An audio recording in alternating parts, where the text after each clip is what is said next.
And we are live. Good morning, good evening, good afternoon, wherever you are, wherever it be. Welcome to another edition of the Living World of Darkness Rage across New York. The scene is set, actually, on a sandy shore. Go ahead and open the scene. At night, the waves rocking back and forth. The moon, not necessarily completely full, but it's starting to work its way up there at least. On this particular beach, a giant hole has been dug in, a deeper hole and then a much shallower one, giving an idea of a little bit of a place to go ahead and sit within the beach, in the sand. And in the middle of this circle is just another smaller circle of rocks. And in this circle of rocks, there are embers, there are twigs, there is branches, there is fuel. Fuel for a fire that is currently burning, currently giving a little bit of warmth to this place. Not necessarily that it is particularly needed, but it also gives a bit of light. And light is always fantastic for this late at night. We go ahead and see this scene with three figures. One very, very silent one. One who simply goes ahead and charges ahead. Another one that finds inclusion with all peoples of the world. And thus we begin the scene with... So, did anybody remember the hot dogs? If by hot dogs you mean sausages, and he will ransack again the miraculous traveling pack, yes, I did. Excellent. Who's got the skewers? What's a skewer? Maybe we'll start poking through her messenger bag, if only because this was at least a little planned. Absolutely planned. Totally. And she'll poke through a handful of goodness knows what. Now that Lucas has taught her a thing or two about packing a bag, there really could be just about anything in there. Though she does eventually come out with a packet of skewers and an expression of victory. Aha! Excellent.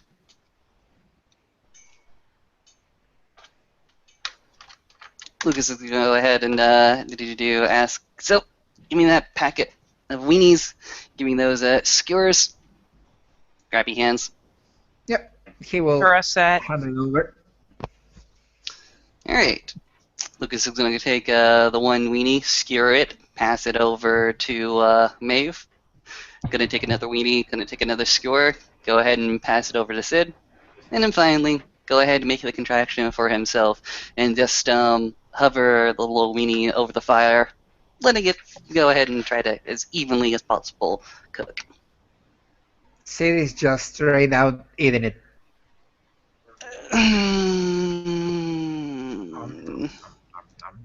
Lucas goes ahead and hands you over the bags of weenies. You can skewer your other one.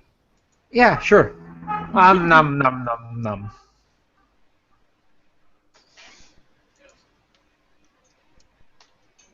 So, may I ask a question? Yeah? Why are we here? Well, good sir, that is a question. That's the question that we all try to go ahead and figure out. Why are we here? Is there a greater plan for us? Is the universe just this chaotic mess of happenstance or events? Is this even a real place? Why are we here? And a total question that mankind and Garou have agonized over for millennia. He would just grab a skewer, the one that he just finished with, and he will poke Lucas in the hand. Ow! Did that hurt? Yeah? Then you are real, congratulations. Awesome, but that doesn't, answer any of your questions. Good answer. Um, hmm. What do you city people do normally at night?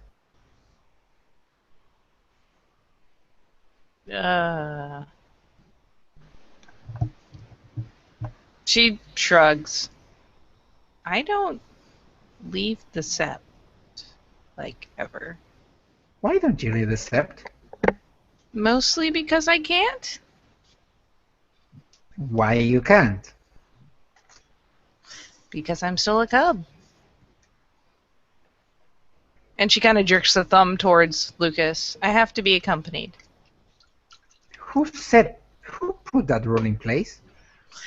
The Den Father, but it's been a rule even from the previous Den Father. They prefer that the cubs stay on the Sept, which is still fairly large, unless there is specific reason like schooling or, well, if they've somehow managed to keep their previous job, but it's mostly to keep bad things from happening to good people. Even with accompaniment, every time I've gone out for coffee, I'm pretty sure I've met a Black Spiral dancer, so That's it a just damn seems rule. safer on the Sept. How do the most honorable Den Father and the most honorable Rayas expect the cubs to grow if they don't face the world? Oh, we do. We, I mean, we always are able to leave for missions because they're training exercises, and there's almost always someone higher ranking than us there. So, I mean, if you think about it, I've still left many times and done a lot of things. I just don't go wandering into the city. I like the park better anyways. Yeah. I couldn't wait to get out of the freaking bond of the Sept to go wandering around. You said teachings and training. Should we teach/train to justify our? And he points at the bonfire. Presence here. Yeah. Of course. I'm teaching you both. I'm teaching you both a cultural practice here of toasting weenies. It's very, very important when you talk to my people that the ritual of the weenie toast is at least an option in your mind. Sid, I am fucking with you because I know that you will pick this up. I have met other childs of Guy in the past. There was no weenie toasting. There was a lot of chanting. It perks up a little. And he looks at me. Do you like chanting? Just sounds like a rite. Why else would you be chanting? Sometimes you just want to sing. Sometimes you just want to go ahead and praise Gaia and praise the day. Mm-hmm. Maybe sometimes you just want to feel an emotion that the songs. Yeah, but usually people say singing when they mean singing, not chanting. Singing, chanting. What's a chant if not a little bit of a stigment of a song or a lyric?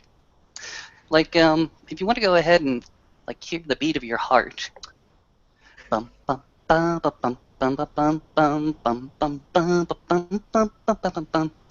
This is the beat of my heart. This is the beat of my heart. And he's actually standing up and standing outside of the dug-in like hole they got.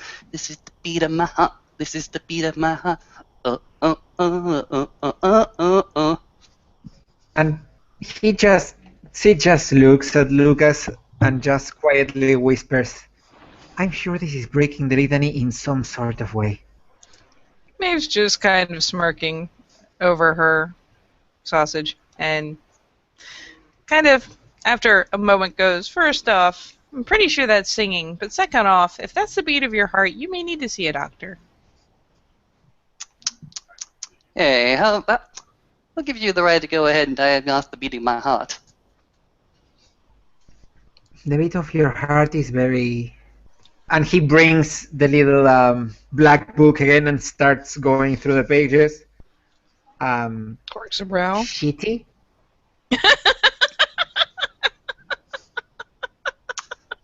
And he just, goes like, huh?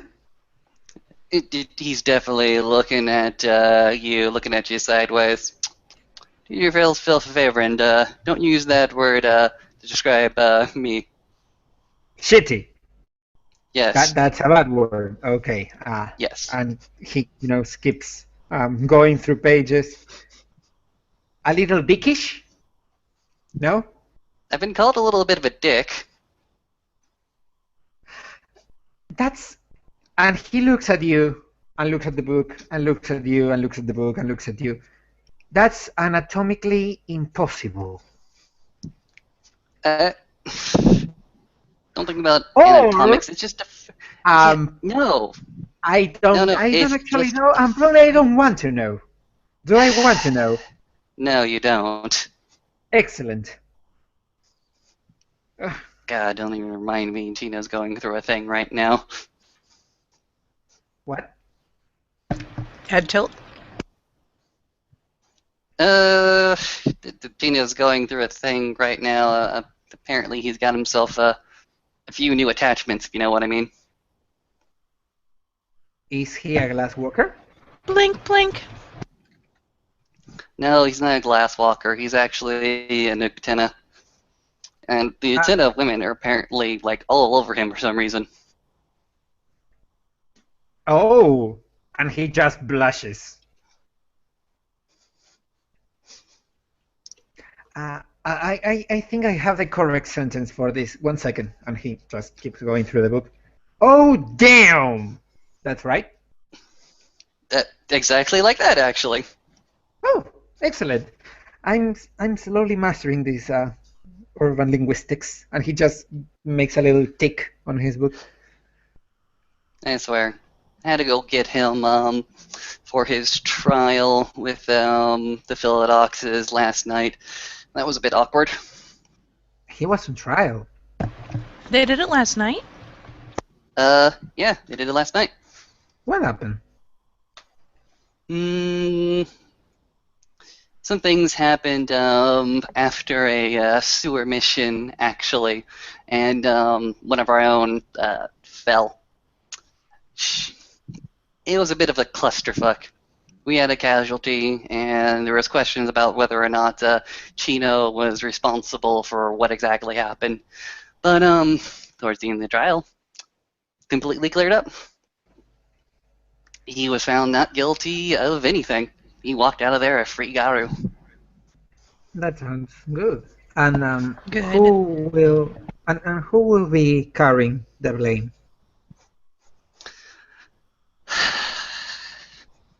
Not exactly privy to that particular information. That story is a long, involved one. Who will we what? So, just let me I'm sorry, elaborate somebody here. came out as a real one. And Sid will just extend himself, he will stretch, that's what I meant. You said that something happened in a sewer mission that led to this trial, am I right? Yeah. Good. Then, if something happened on this mission, and this Garou named Chino was found not guilty, then shouldn't the blame lay upon the one who was the alpha of the mission, as it happened on his under his control or her control? If I understand right what happened, I don't think you can blame the person in charge for thralls. Oh. No, you can't.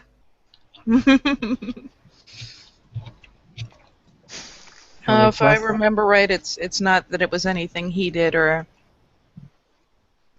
They did. It was just unfortunate.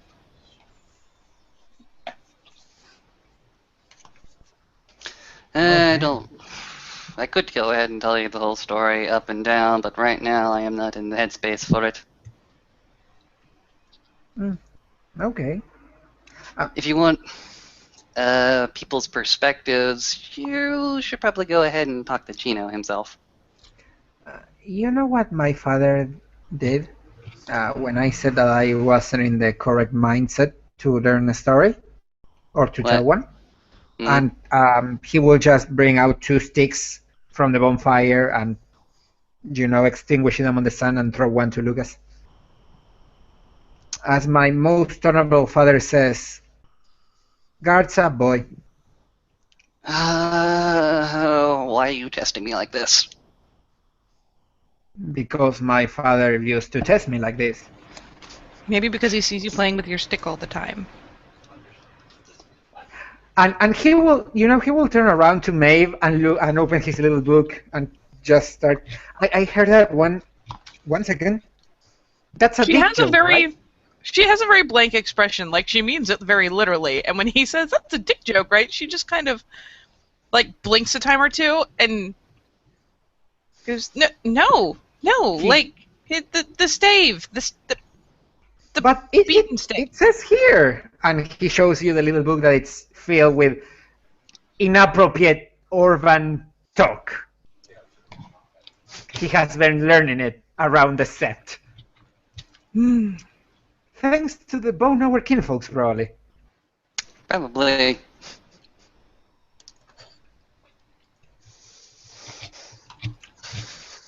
Lucas definitely has his own staff that he went ahead and planted in the sand only a few feet away.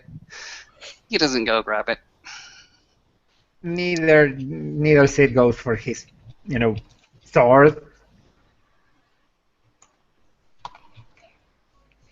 So yeah, he will He's just just watching them stand and there. cooking her weenies, so Oh boy. So you will do the first move, or should I, Lucas?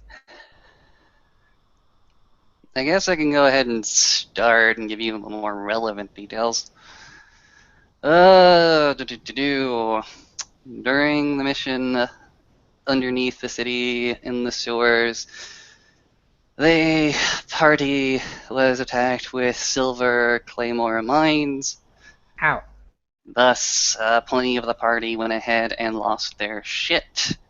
Some frenzied, some fell to the thrall of the worm itself. Of them, I can go ahead and tell you the story of the three runes. The three runes, Talia Westgate, Chino, who is Chino, and Nicholas Young. These three runes were led in this mission, two of them being cubs, one of them being a newly minted Cleath, Talia Westgate, Overblood, Get a Fenris, Arun, Ahmed.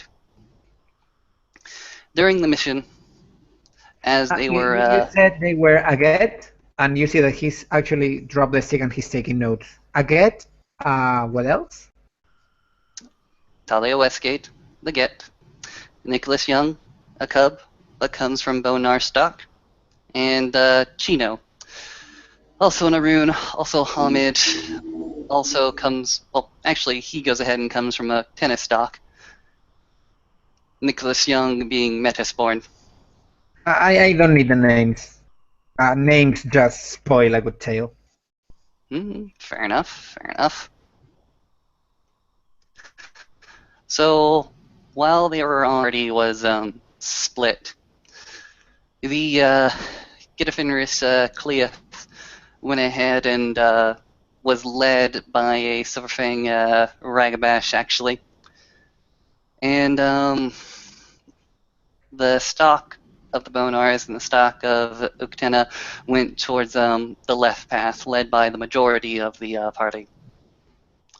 As they went on, they were separated by a sewage, a river of sewage, actually. When they came upon the Claymore mines, it was sudden. I would imagine that stuck underground in that very, very cramped space with the open sewage flowing through your nostrils, making you disgusted and nauseated, and the sudden explosion and bang of not just shrapnel, but silver shrapnel. That was a cacophony of noise, sound, flash, and fire. After the flash, after the silver had already gone ahead and embedded itself in many of the party, the cub of Bonar stock lost himself.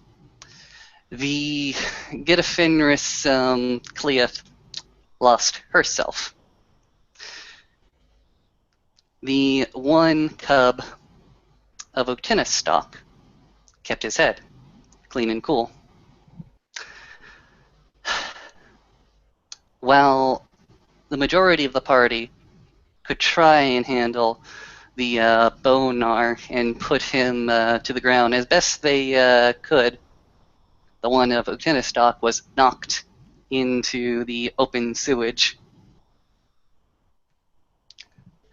while the rest of the party went ahead and subdued the Bonar stock as quickly as possible. Two of the party, the Octinus Theurge that was there, jumped across the sewage. As said, the Getafinris was brutalizing the Ragabash who was caught unawares. And the other of Octinus stock also jumped over the mountain of sewage. Now, the Getafinris Sarun, this newly minted Cleith, was a very, very capable warrior with her senses intact. But as she was subjected to the violation of the worm, she was doubly as vicious. As far as I can hear the tale recounted, she nearly fell all three of them. The Ragabash, the Theurge, and even Octina's stock, the full moon.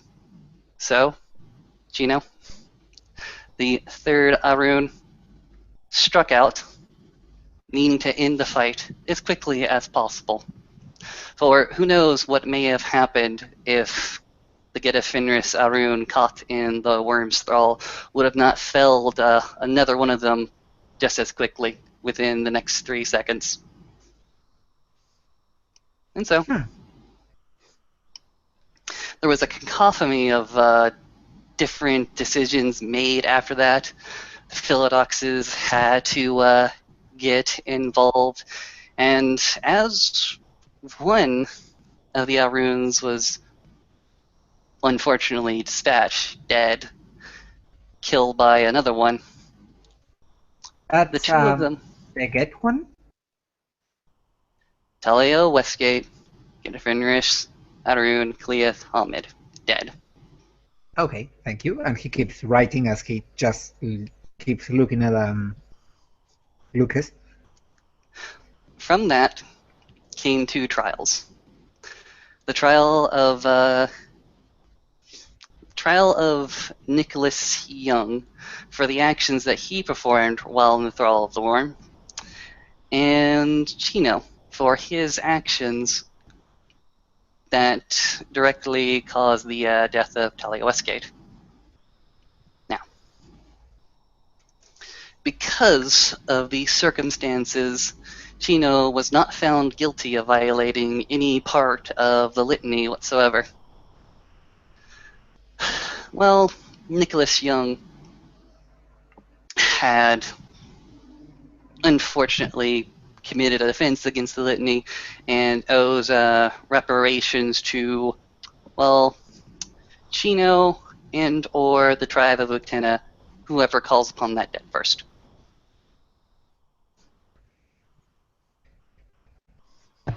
Maeve by now is just kind of idly shaking her head and munching on her food. He will just look at Lucas and at Maeve. Do tell me what you think.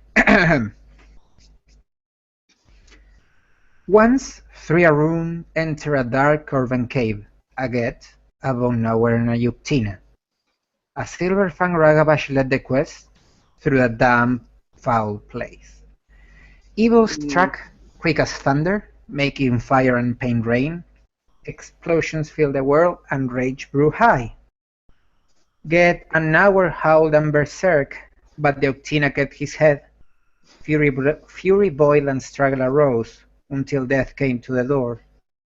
The Octina quickly strove to bring peace once more, and so, the Get was no more. Those who are wiser than us, those who speak the law, called and roared, discussed and chatted, and a decision was reached. Reparation and amendments, an innocence of guilt. And he looks at Lucas and Maeve. What do you think? It's quite good as a song. It's quite good as a lyric, but I would go ahead and double check all of these facts. I'm also I fairly know that sure I'm paraphrasing and leaving certain things out. I know that. Well, then, if nothing else, for the sake of accuracy, when it comes down to it, it was Travis that was leading. He was the highest rank there.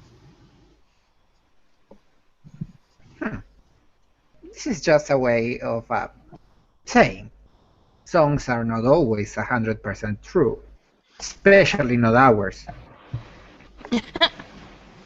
This is true, but while you have the time and then all the actors are currently still present, I don't think they would take too kindly with their parts being misrepresented. Sometimes the actors are too sore or too prideful to admit have playing a specific part on a tale. No, I mean, you remember the guy that you met that was all kind of loomy when you first came here, right?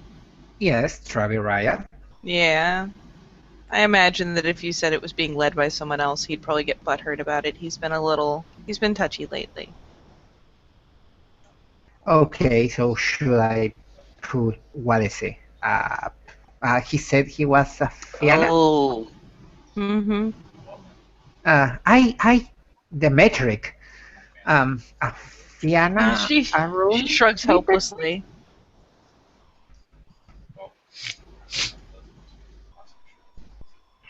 Yeah, the metric still goes. He just erases and writes over. It will work. It will probably not be ready for the next mood, but sometimes, someday. Sometime, someday, you will sing your song. And maybe sometime, someday, those who listen will learn. You can hope. Sadly, I don't hope too much on the nation. Yeah, hope Not on our the world. worst. And he waves his hands like, no, I don't mean this, but we are too hot-headed and extremely prideful. Yep. You are preaching to the choir. And he looks at Lucas. Both of you are on a choir? Technically, yeah. I mean, I don't necessarily sing. Can I hear you sing? On the Sundays that I do go ahead and... At which point Maeve is going to look expectantly to Lucas now because, oh yes, he wants to hear him sing. And she is volunteering him by giving him an expectant look because, nope. Okay, fair enough. Usually you gotta remember that there's a choir of 30 people, and they all work together to go ahead and get that same tone. Then let me go ahead and, sing you a hymn. Our God is an awesome God, He reigns from heaven above with wisdom, power, and love. Our God is an awesome God. Our God is an awesome and He reigns from heaven above with wisdom, wisdom, power, and love. Our God is an awesome God. Once, when I was very, very young, I stepped over a snare trap that my father had set up. That was less painful. Thanks. I don't mean that you have done it wrong.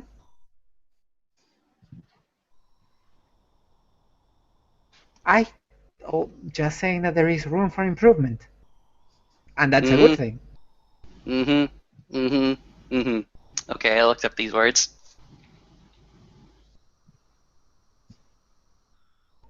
And that was a really weird song, but also interesting. It's a hymn.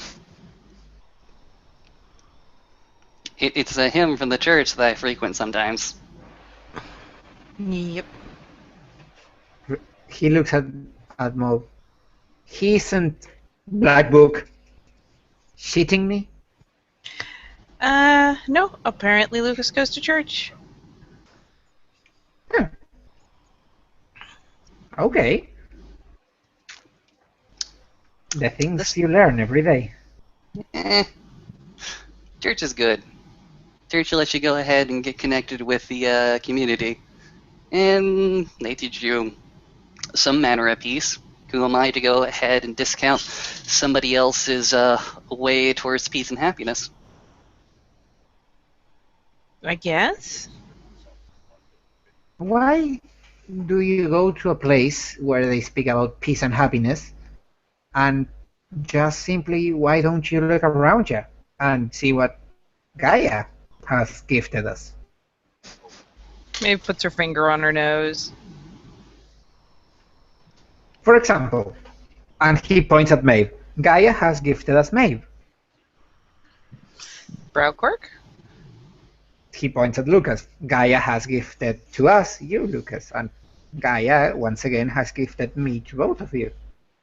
We might not be of the same tribe, but very deep down we are just the same. We are shards of Gaia. This is true. This is true. We all come from the mother. Maeve nods firmly. And then again, and he points to the sea and to the sun and to the fire. Don't you see just Gaia beauty then laid in front of you? Out here, you can very, very much clearly see that beauty. Sometimes it's obfuscated in the city. Yeah, that's true. But it's still there. You just need not to look, but to not to watch, but to look. To look, to see, the witness, and to bring it back. Yeah, I have seen that very weird quirk among you city people. You watch, but you don't look. Explain. Okay. Watching is easy. And he grabs a stick and puts a winnie on it. And he just shoves it in front of your face. Mm-hmm. You're watching it. Yeah. When you look beyond what you can see.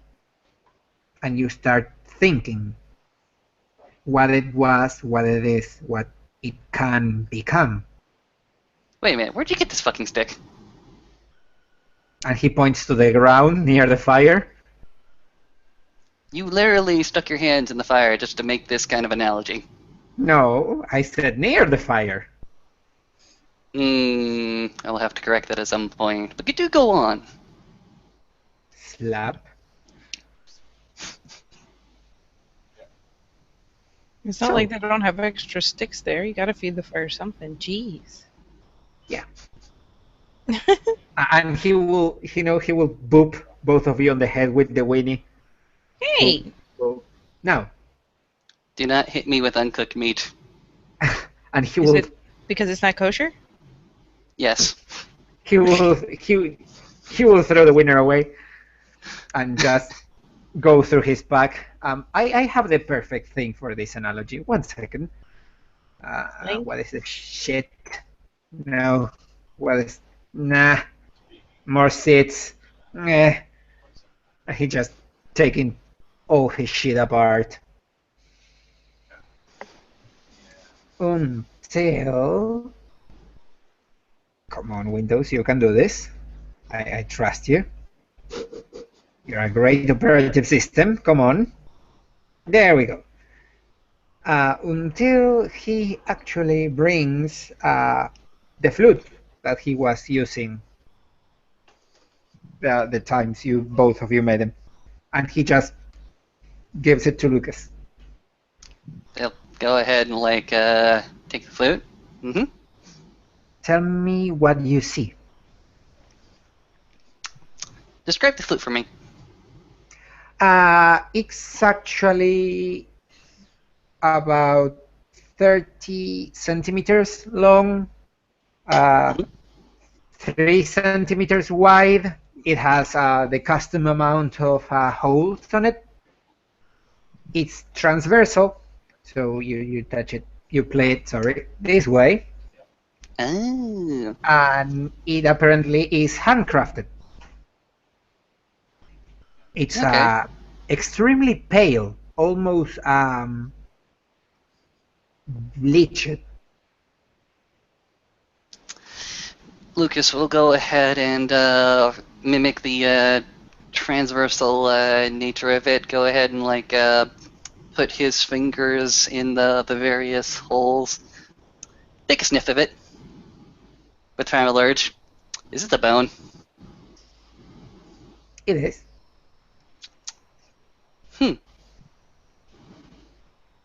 He goes ahead and looks at it and says, I can see a musical instrument.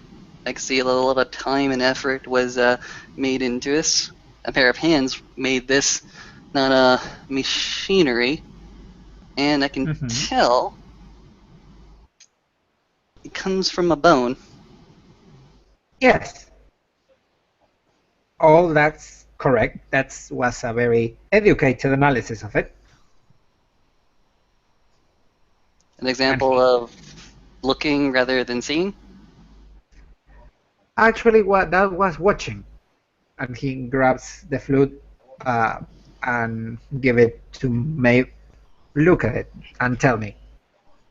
What do you see? And she'll suddenly be presented with this flute. And so she'll, let's see, I don't think I have any medicine, so I don't know if I can identify what kind of bone it is. Ooh, I do. Medicine and animal kin. Oh, animal kin's not a bad idea. Go Okay, right so- ahead. I'll throw medicine first. Will animal kin apply, or is it people? Throw it and you will know. Okay.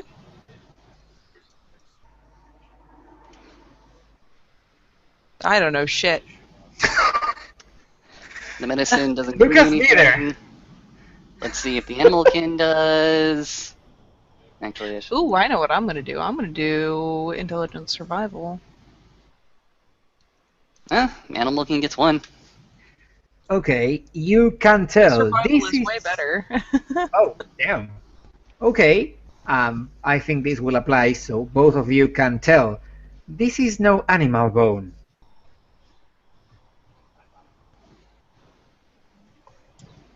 Based on It's actually too big to be an animal bone.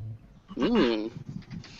and based on flipping it around and looking at it, and she's looking for a telltale,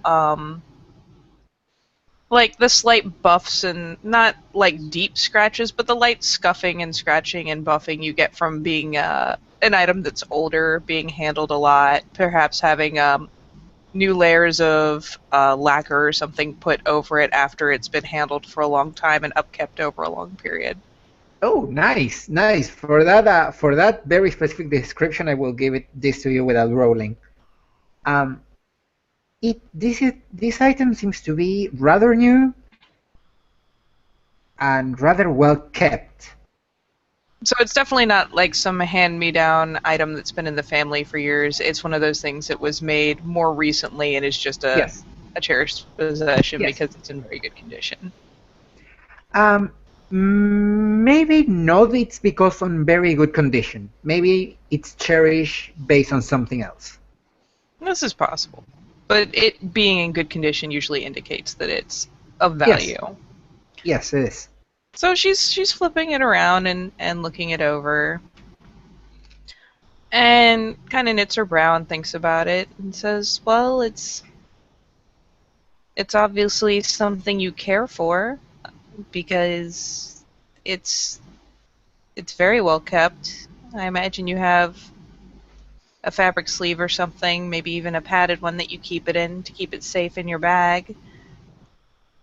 It's not an animal bone I recognize, so I have to assume it came from, well, either a person or something that wasn't a natural animal. Mhm. The music is good, which means it was crafted by someone with proper knowledge of how to make it. I tried to have Talia make me a flute once, and she was no musician, so I have a piece back in my cabin that looks very much like a flute, but the holes are placed strong and it doesn't play well. Mhm. Okay. Um, and he will look at both of you. Did any of you think? Both of you think of what this is made and what is this purpose? The purpose of this item. Did any one of you thought how or what was the cost of it and what is the emotional connection to it?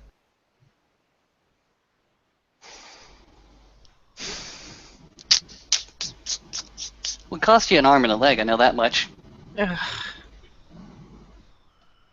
Actually, and he looks at you, you are on the right path. That's watching. A leg. Yes, correct. Oh, then it's a big flute. It might have been a flute that was a little down. He said it was about like 30 centimeters. Yep. It's probably a little less than half of a femur. Jesus. Okay. Fair enough, fair enough. You have yourself a very, very strange flute. A flute that was crafted to make beautiful, beautiful music, made from somebody's leg bone. Yes. Well, it's Whose? also, I assume, a memory. He goes and says, whose? Do you know? Yes. Whose? And he will actually grab the flute from Maeve and go like, a long, long time ago, when the nights were a little bit cooler and the days were a little bit grievous from where I come from, two souls existed. One was a Garou, a mighty, powerful warrior, and one was a kinfolk, someone that people had said that could have been one of the best galliards of the whole nation if and only if he would have been born on the other side of the river, so to speak.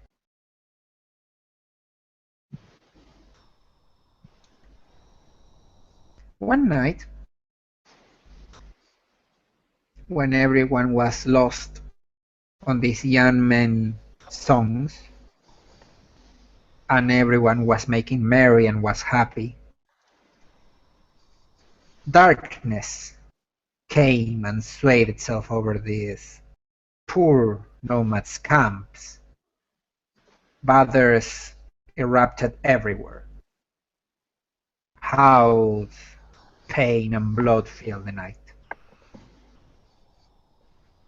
Even though the mighty forces of Gaia push away the darkness once again,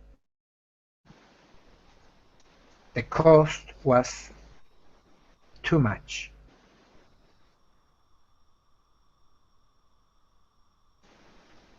That day was the day this flute was born. So it was made for my family to remember something.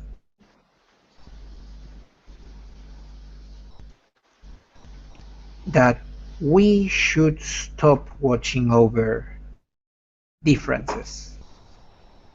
Kin and Garou, tribes, even ways of watching life.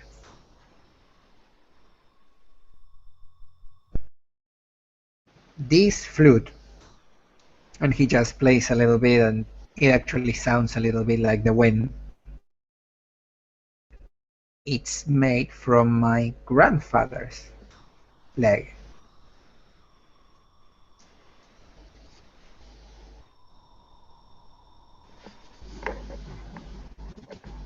It was made for my grandmother and handed over down to my father and handed over down to me.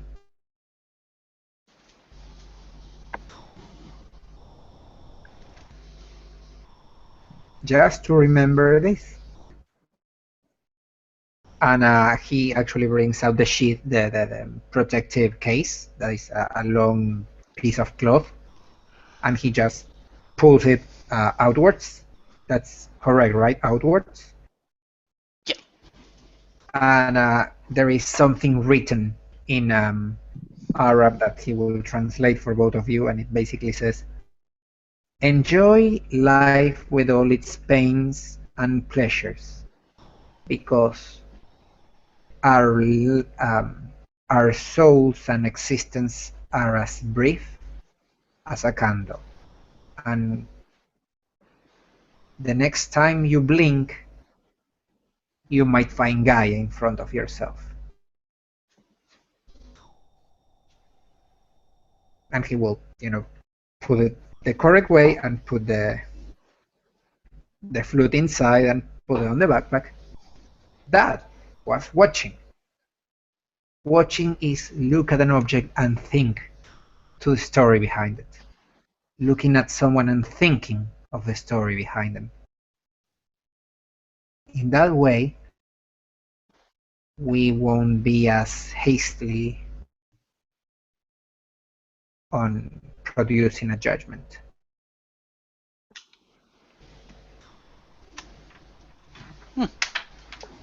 Thank you for sharing both the story and this artifact. Me nods a bit. That's what regaliers do. Oh, we also do this, and he will slap both of you with winners. There.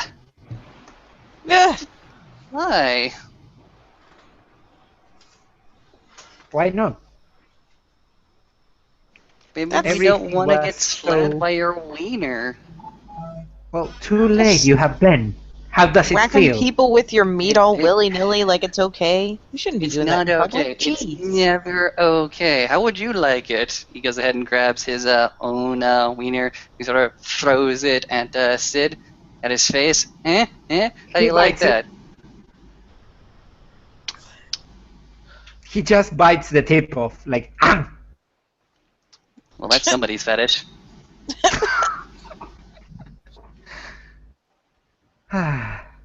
Come on, we need to be merry. Everyone is already extremely depressed. A judgment, a trial, death, sorrow. It It is. just seems to get harder and harder to stay happy the longer that you're a member of the nation. Yes. You find your own happiness. It will probably be harder and harder. And this is why you need to try harder and harder to be happy. Gaia doesn't want us to suffer. I wake up every single day with an excuse to crack a joke. There we go. It is spring. Spring is wonderful. Spring is awesome. I'm elated to have springtime. When it Speaking of comes, spring, do you have any idea what that thing did that we got? nope. Like the Rat Master nature of that. responsibility. I want to know what the What blessing thing does, is or it? if it was just, I don't know, a thing meant for rites like that, rite of passage. I don't. I mean, it's Eh, spring, but I haven't noticed anything uncanny.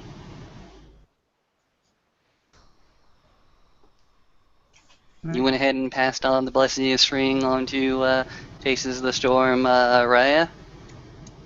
He will Mm-hmm. use his own wisdom to use it to the best of his ability. He may not have used it. He may be saving it. He may have already applied the blessing. We just don't happen to see it. I mean, I know he walked away talking about planting it, so maybe we just have to wait for it to grow. And she'll finally glance over and realize that Sid has given them the what the hell face, and kind of go, "Oh, I have been working on my rite of passage, but for the Fianna, it is a threefold trial of wisdom, skill, and luck.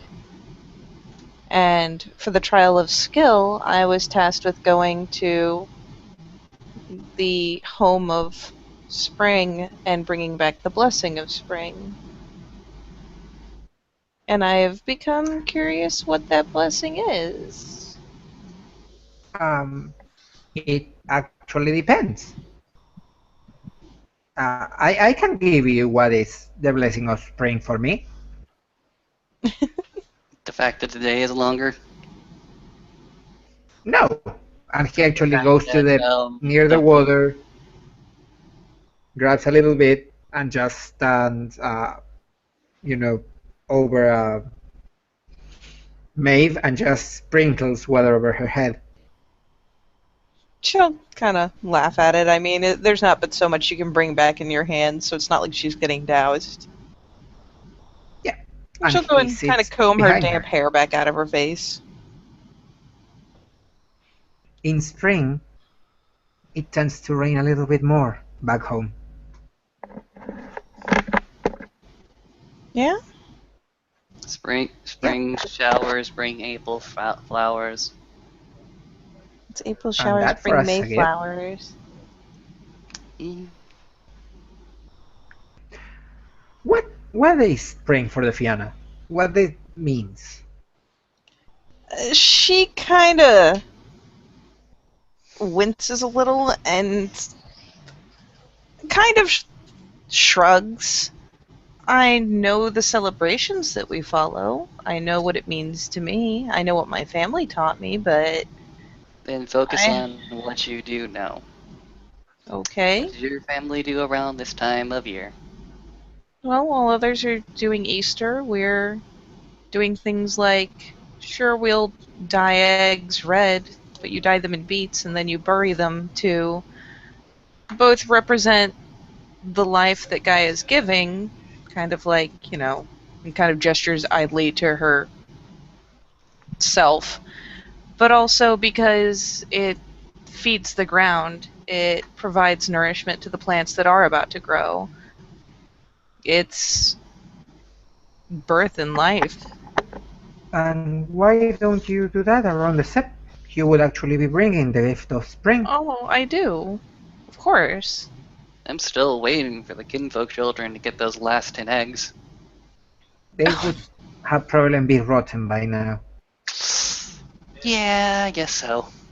And oh, you said you hidden eggs? You have hidden eggs on the Sept? You have what? I might have stepped on one. Well, don't worry, they're meant to be stepped on and discovered. Oh, Oh, okay. That why explains why would my you hide food them feels like so happy that? yesterday. I mean, I guess if you put them where they'll be stepped on, at least they'll be going into the ground, which is something, but oh, Lucas.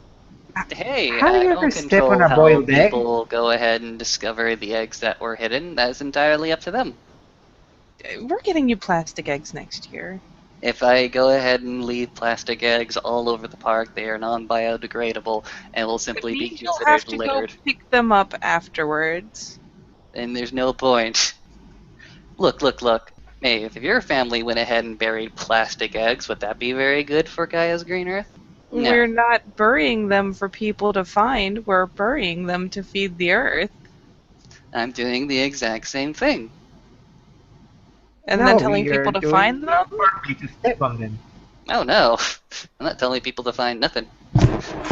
It's their own, it's on their own prerogative to go ahead and discover one and try to search for others. This is a Ragabash joke. I An guess. elaborate prank that had to be done for He just spiritually raises his significant. hand and goes like this. Hey, people thought it was funny. People enjoyed it.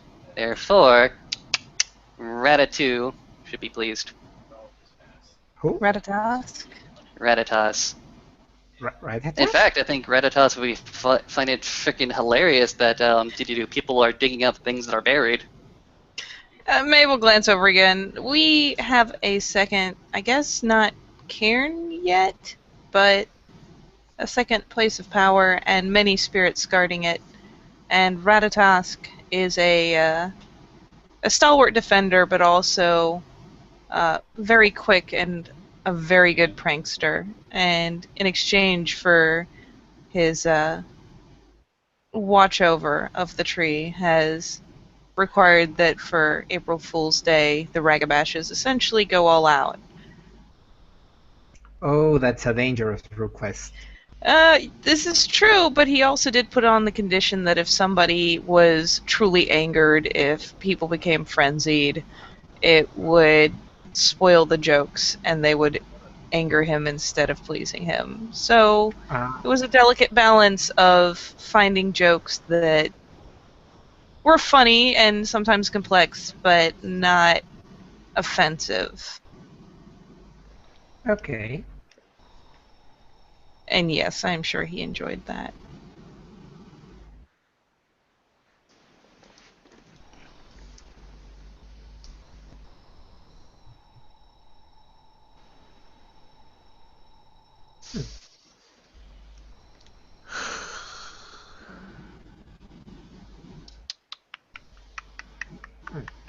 So, we have covered the joke, we have covered the eggs, and we are covering your tribal threefold thingy.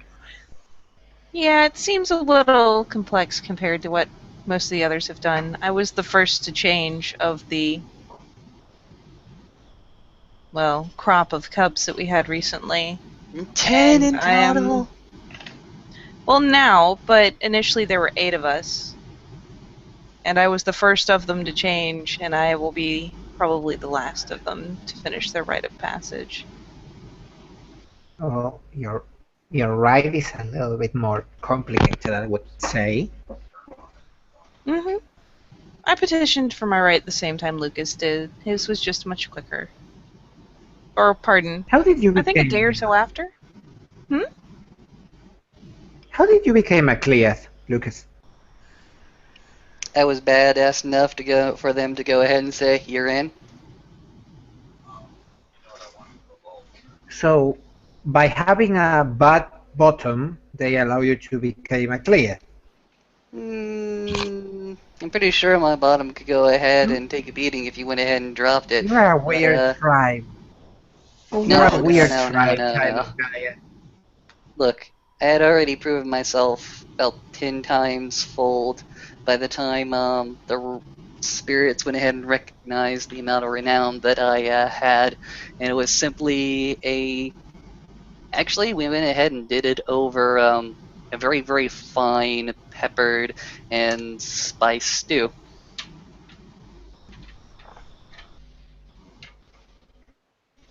No, that's right. Did you Right. bring back the leftovers from that? Yes, yes, I did. I went to talk to my elders. They said, okay. we need something for this meal. Go get it. I got it. And we had the most fantastic spice stew in the world. It was amazing. I gotta ask my elders for that recipe.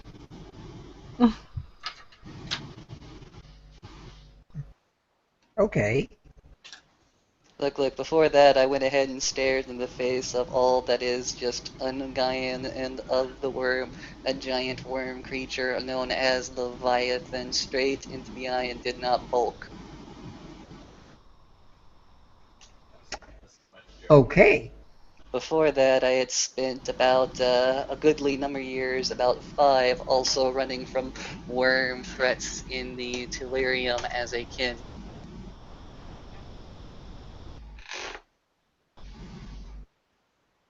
Amazing. At that point, the rite of passage was just simply a formality, and I'm glad to have it done. Okay. Nice. Real good. So, May, what are the other parts of your trial? Yes, rite of passage. I am still waiting for the trial of luck. I have succeeded in both the trial of wisdom and the trial of skill. Oh, and which were those? What were those? Sorry. I mean, and she kind of heads over at Lucas. I guess I would just keep it vague because these were the sort of things that I think part of it was not knowing what to expect. The first was something of a vision quest of sorts, where I had to walk in the shoes of what I assume is one of our ancestors and make a hard decision based on, well, the situation that I was thrust into. And the second, in my case, I guess being a theurge, was to go and to retrieve the blessing of spring. I'm sorry that I don't go into more detail. I'm sure you could make a hell of a song out of it, but Maybe later, well, when you are Marcus all is waiting clear. his right to, and I don't want to spoil anything. Hmm. Okay.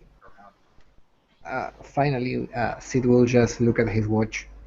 Oh, time for me to go. Blink? Getting going? I need to go and pray to the moon. Ah, Go greet yep, that moon. that's true. We'll do that when we get I back. cannot grab that moon, you silly boy. I The said moon is greet really far that away. moon. That greet the moon. It's a minor right that you never mind. He pats Lucas in the head. I know, English is hard. I I'm starting to learn that.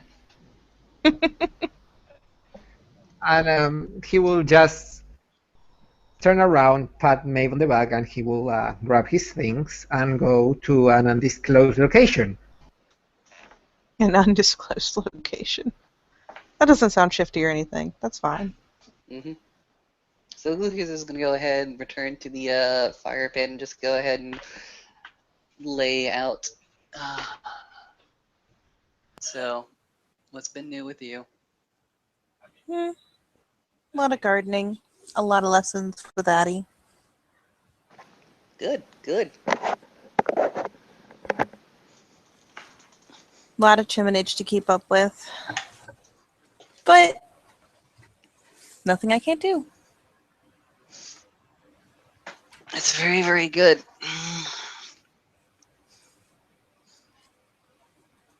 I've just been sort of wandering, meeting some very, very interesting people, meeting some very, very bad people, making decisions about, good and bad people. Blink? What do you mean?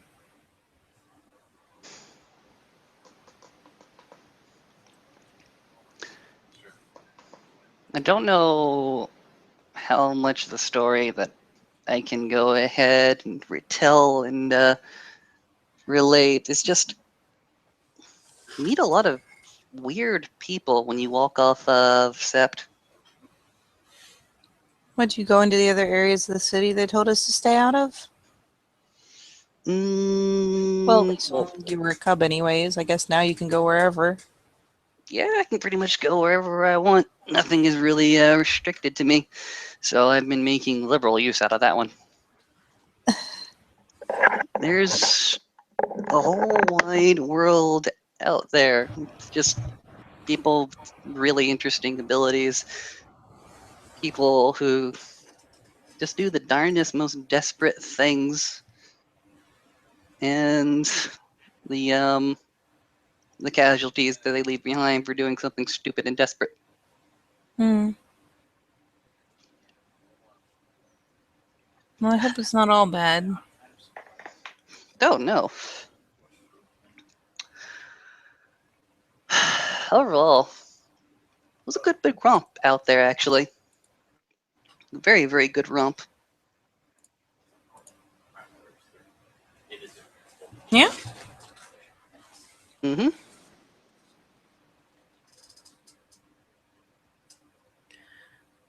Hmm. Although I've learned one thing: Walmart is evil. Never go to Walmart. I may have once or something. I remember. I didn't even go into town much before all this. And Cool, cool. Dad preferred the kind of small family owned stuff, the places that were run by other farmers. That's coolio. That's coolio. It's just I don't know. For some reason, I decided to cheat a little bit and get all my mission bag stuff from one place, and Walmart has everything. It's true. They do. I met some interesting people there. What flavor of interesting? Hmm. Apparently, I found this teacher who was looking for her student, somebody that had gone a little bit tardy.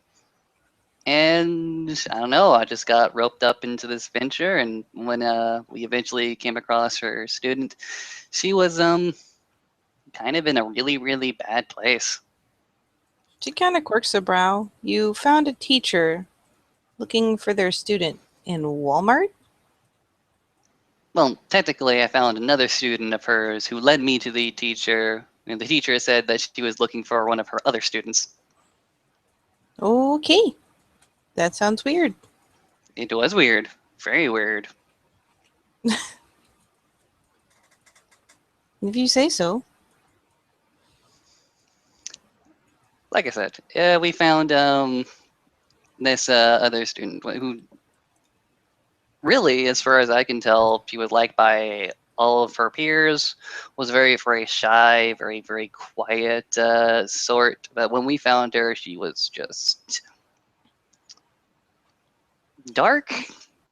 Yeah, she had a very, very dark mood, and she was going through some really just terrible, fucking hurtful changes. Changes from her boyfriend, actually. And for the love of Christ, this girl just absolutely adored this man who just either didn't realize or didn't even fucking care what he was doing to her. Mm-hmm. I Yeah, I don't understand that. What do you not understand? Just how people can treat each other like that. Eventually, we got them separated quite well, but she was still a little bit devastated by it. She didn't want it to end. It had to end. We all agreed that it had to end. We had to force the boyfriend off to go fuck himself. Mm. Just because you love someone doesn't mean you're compatible with them. It's kind of a shame. It also doesn't help if the thing you love is a horrible, freakish monster. So there's that.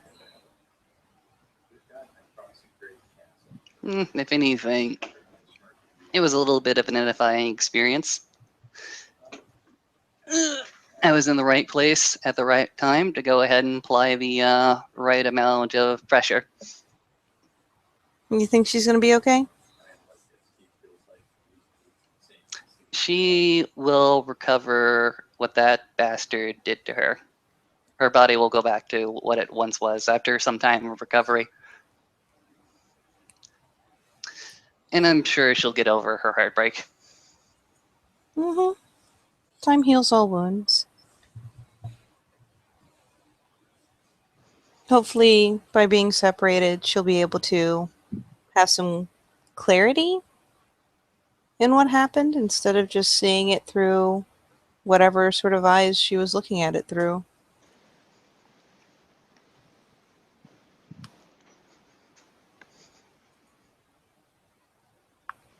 That would be best. I remember the teacher threatening to cut off his balls, so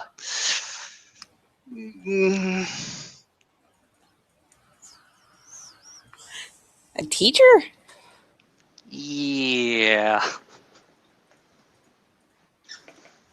And you can imagine, of course, that in Maeve's head, she sees, like, you know, the little classic grade school teacher. So she's struggling a little, but at least the mental image must be hilarious. You know the worst part is? Hmm? I forgot my duct tape and pretty much everything else that I was going to buy at the Walmart. Does that mean you're going to have to stick by your own advice to never go to Walmart and then try to pick it up in a million different places? Probably. It's very depressing, and I'm totally heartbroken about this one.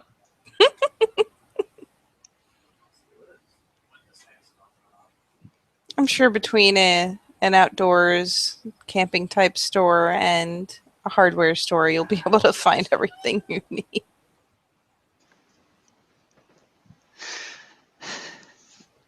But have you been just filling your day with chimneys the spirits while I've been out wandering? Pretty much. I haven't had time for much else. I mean, the gardening isn't hard, it just requires being attentive. And of course, it's time consuming. I've got a lot of seedlings now, though, so got a good start.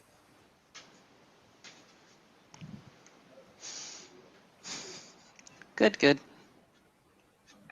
And I did manage to talk to Aaron about finding me places in the city in a legitimate way that I could beautify, whatever. Community beautification projects are like the key word nowadays. Yep. Probably should be talking to your kin. They probably know some too. They probably keep a closer eye on that sort of thing than a glasswalker does.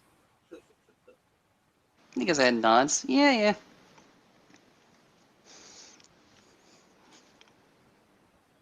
But yeah, that's pretty much it. It's been kind of quiet for me. Like, kind of eerie quiet. You want to shake it up? Like how? I don't know. Let's get involved. Let's get you involved in this next scandal. Let's go ahead and throw you to the stars and see who wants to pick you out from there. It'd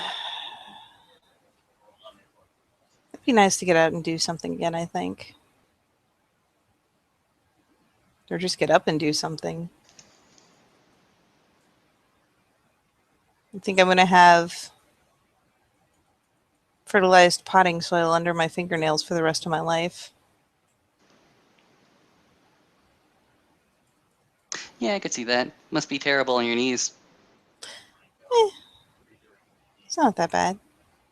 I mean, most of the stuff I have now is in pots or planters, I'll eventually have to go out and actually put it all in the garden at Olaf's place, but first I need to make sure that all of it is weathered enough to handle being outside and big enough to survive, and probably see about building some sort of, oh, I'd have to be so tall, building some sort of wire cage or topper for the plants. Otherwise, I imagine the birds in the city would tear it apart since it's a vegetable garden. That or just put up a scarecrow. Could Have to put do up something. Scarecrow. Would be a very, very interesting Scarecrow in the middle of Chinatown. I bet they know how to make one heck of a scarecrow.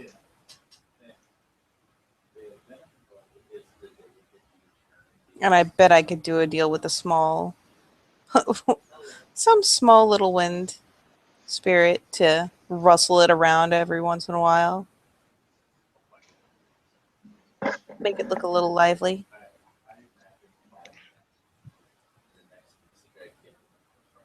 Definitely, definitely.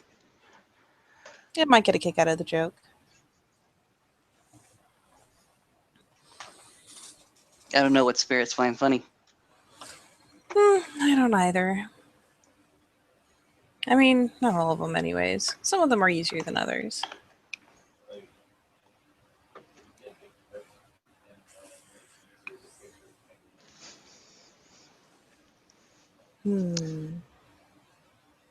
So, But yes, it'd be nice to do something. you have any ideas? Not really. I mean, I could go do just things in the Umbra, but at this point I'm so flush with Chimanage's ode that it's probably not a good idea to earn another.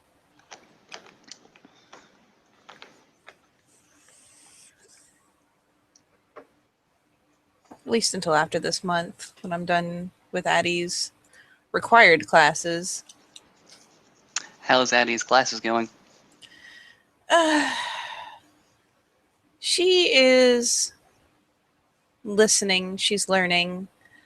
We're still on the Addie game trying to figure out whether or not she can retroactively buy a point of rituals so that I can actually be teaching her rights. But other than that, Well, yeah. And I mean, I asked her about it on, like, I don't know, the 1st or something. So we've just been waiting this long to hear back on whether or not she can buy it as of, like, the weekend after downtime or something. Because I don't think she spent any XP. So yeah, when we know whether or not she has rights, we'll know whether or not she comes out this month knowing, like, all the minor rights. fair enough, fair enough. But yes, we've been talking. I've been teaching her, well, I mean, all the basics I can think of, and then about the various spirits, about the totems of the Sept. As much as I can think of about the totems of each tribe, about the spirits that I interact with on the regular, about the ones that patronize all the shrines around the Sept. It's enough to fill lessons for the sake of filling the chiminage, but it'll be nice to actually teach her on a more normal, I don't know, pace, I guess. One where significant spiritual weight is not a matter. Yeah.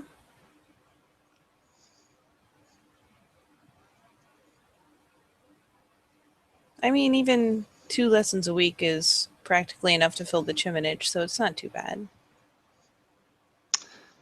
So, what do you think about the new guy, Sid?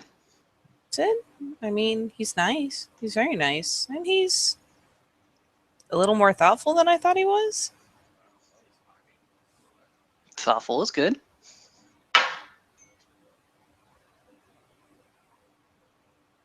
That was loud. Thoughtful is good.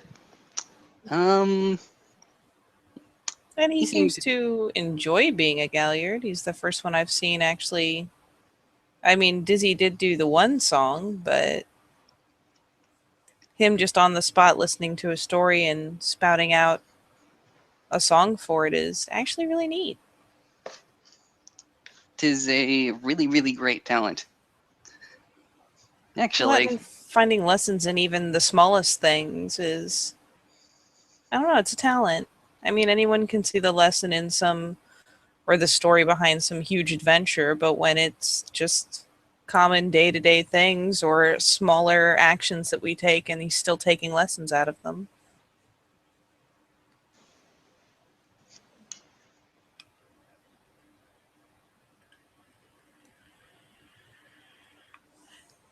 I can see that. I can definitely go ahead and see that. Maybe I'm just too much appreciating that it's nice to see someone voluntarily trying to teach instead of preach. Teaching instead of preaching. Okay, okay. Who in the Sept preaches? Who in the Sept teaches? Who preaches? How about just yes? Okay. I mean, even Olaf does about as much of one as the other because the ways of his tribe are important to him and they're what he sticks to. I've been told a million times since I came in that balance is important, but everyone is so focused on the things that are specific to them that they neglect the things that are important to those around them. So, Can you state an example?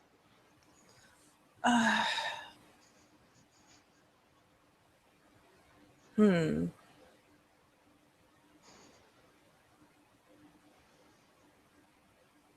Well, I'm not very good at drawing up examples without thinking about it. Things like when we had to go to Olaf, and in order to be heard out, I had to challenge him to some sort of physical contest.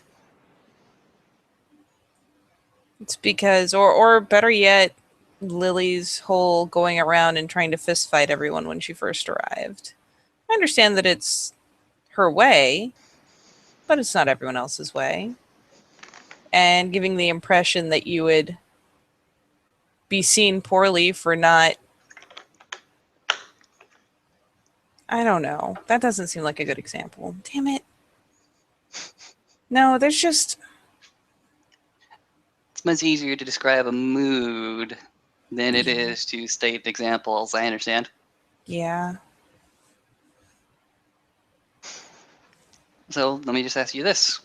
Who recently have been preaching at you?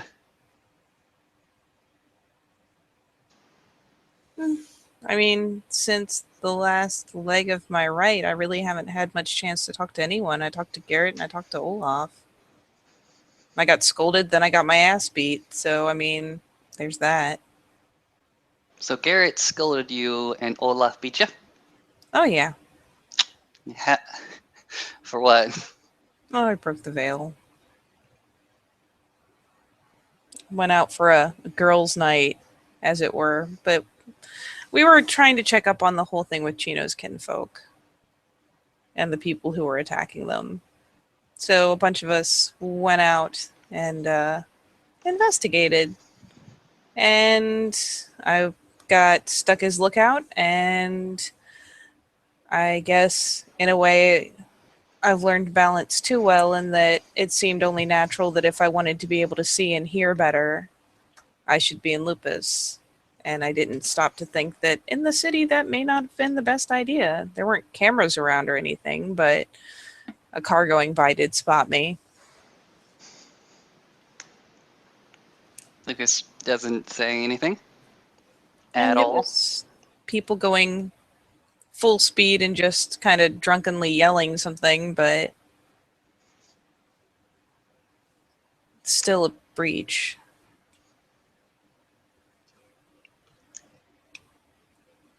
Lucas is just opening his mouth as if he wants to say something, then closes it. What? I love my sister in Gaia. I love her, I say repeatedly. But she was stupid for taking Lupus inside the city. I don't know all the circumstances of this particular event that you're going to go ahead and hopefully describe to me. But Yeah, it was dumb. We I were, go ahead. sorry, we were planning to, well, they went into an alley, and I stayed at the mouth and had hidden myself behind a dumpster. And we found good enough places where we could shift without being seen. The others took Krynos and went in to engage, but I guess I got too close to the mouth of the alley and was spotted from the street. And which part of the city is this in? God, where were we? I'll have to go back and look at a game. I don't know, some horrible little bar full of bikers with beer bellies and people wearing those black and red colors. It was loud, it was disgusting, and there was some sort of deal going on, some sort of transaction behind there. They had 2 cars pulled back there and were moving more of those crates. Mm-hmm. So, yeah, we went around the side as though we were going to walk past, took a good glance down the alley, had made a plan ahead of time, and Calls and Cinna ran in. Lily and I stayed at the mouth for a moment to kind of keep an eye out. Lily ended up joining them before I did. And at least with Krynos, the delirium took hold, so when people started coming out of the bar, they won't remember anything. You said you had a plan? The plan included The Kratos? plan, well, let's put it this way. Cinna had a plan, and it seemed like a really bad plan. And she made her case, and I decided to set in my head that it was for Chino and his kin, and went with it. But the plan was originally for her to go down and try to, I don't know, flirt with them or go back and act like she was vomiting, like she'd been drinking too much, to see if she could get close enough to see or hear something. Calls was kind of supposed to slip in and be her backup, and I mean, I don't know exactly what Lily planned to do, but I was put in the position of lookout to make sure that no one else came down the alley. Didn't really help when everyone started spilling out the back of the bar when the fight broke out. Mm-hmm. Mm-hmm. Mm-hmm. So there was a plan. It was not a good plan. Might not have been a well thought out plan. Senna was leading. We were only supposed to go if there were 3 or fewer people back there. There were like 7. Thankfully, the other cars sped off. Okay, like I said, I don't know all the particulars of this mission that you guys apparently went on. Perhaps Calls could recall it better. She is the Galliard. Yep. Okay. I might go talk to her if I want more particulars about this mission that might have gone a little bit sideways. It went a little sideways, but in the end, we did recover a couple crates and we had to haul a couple bodies. But and you dealt with the bodies, right? yes, I made sure they dealt with the bodies.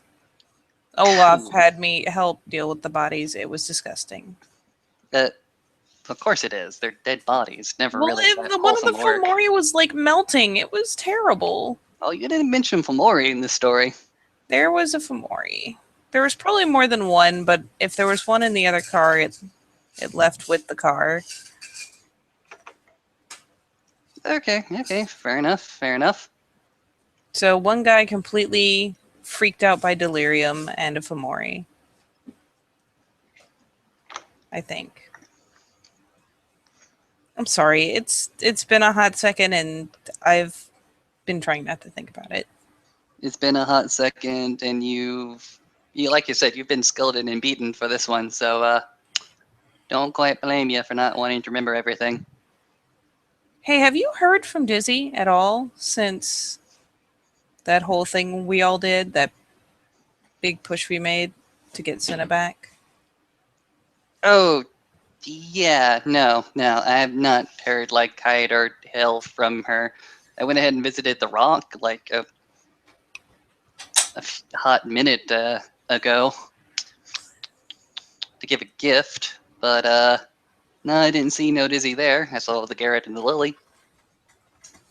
It's just when I was talking to Garrett, he pointed out that the breach, even if it was a small one, could be a lot worse for me than I had thought. Because apparently he hasn't seen Dizzy since. Hasn't really heard from her either.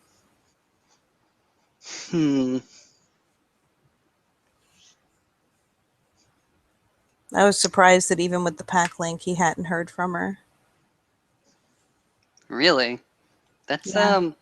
that's not actually any good news. That she, if Yeah, nobody that's has, why I'm worried. if nobody has talked to her, nobody has confirmed that she's still around. All I know is that he got some sort of weird message from Teeth and hasn't heard from Dizzy since. Did I assume he punished her for breaking the veil. Was there an execution? I don't think so. You'd think that would have been announced. Like, they usually make a big fanfare out of it and trot out everyone to watch. Did she just run out of the freaking Sept? I don't know. I don't think she would have left her pack, but I mean, it seems weird that he hasn't heard from her at all. When you're in each other's heads, it seems weird not to hear something.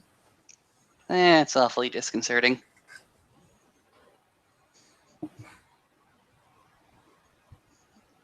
In any case, you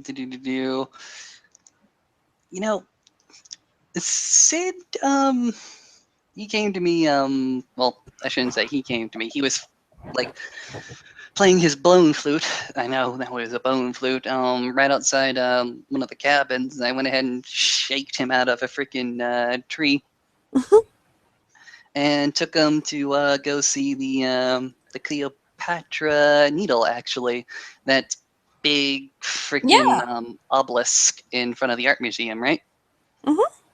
You seen it? Yeah. It's cool, isn't it? Yes. Yes. Took him out there, and he went ahead and handed me a Kopesh to go ahead and handle. A Kopesh is like one of their bladed weapons. Good Kopesh, quite smooth, swings pretty well. It's well balanced. Told him a little bit about his tribe within the Sept of the Green. Told him a Caught bit him about up. a little bit. I told him about Xavier Wazir. What I remember of him and the trial. At least he knows now. At least he knows. At least he's not walking around completely and utterly blind. Uh-huh. And he said that he was looking to get onto a pack. And I told him that I was trying to make a pack, and he went ahead and clung to me. I don't know why. I told him. I went ahead and told them that when it came down to it, when we had found a totem to go ahead and appease, that I'd include him in the conversation. Just have him run with us. I mean, I don't have a problem with him. It's just, I don't know him. Well, you got to know him a little bit more during this little campfire, right? Yes, but I've spent a lot more time with you and Chino. I've spent time with a lot of the other cubs, but not all of them I would have invited into a pack. That's why I said, well, when, if. No definites. Just that. I mean, if you think he's okay and nothing crazy happens, I don't see why not. Well, how about this? From the time of right now till the time that we actually go ahead and find a totem to petition or patent our pack, let's see how he sort of works out. We need a Galliard anyway, right? Yeah, I've been trying to groom Adam for it, but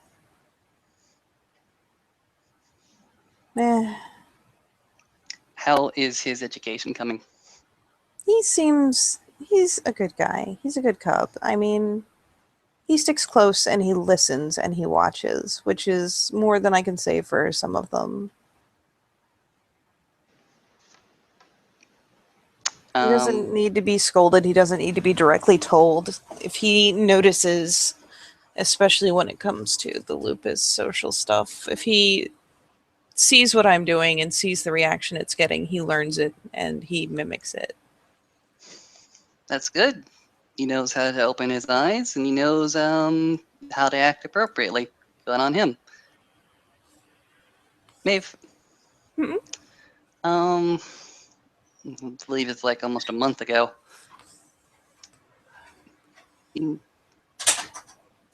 Albert has already left with a bunch of other cubs. I don't know where they're going. Probably Montreal, probably Los Angeles. I don't know.